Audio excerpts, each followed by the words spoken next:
Hi, it's me again with Corel Draw Tips and Tricks.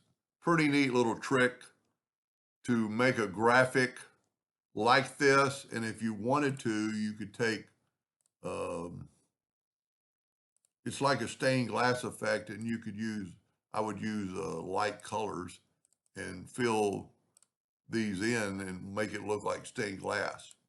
Of course, that would take a little bit of time, but it might be worth it.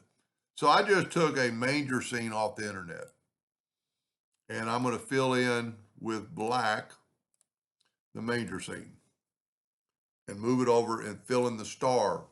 So I've got that. Now I'm going to fill in this void and I'm going to move it down because that's what I want.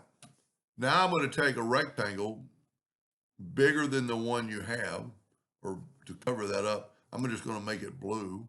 I'm going to go ahead and take away the outline. It doesn't really matter. I'm going to go to Effects and Creative, and I'm going to use Stained Glass. And it's going to do that right there. Now, to get this to work, I've got to go to bitmap and convert it to a bitmap.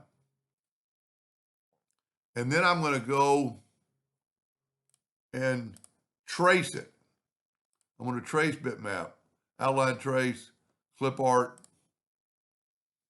And I'm not going to try to remove the color or anything. And I'm just going to move that over. Now I'm going to nudge it over. And then I'm going to left click, right click, and I get that. Now it actually has a box around it that will stop it from leaking. So I could take this now, and you could use that, but I could take the Smart Fill tool and fill in those lines and then nudge them over. And remember, don't move this. You can move this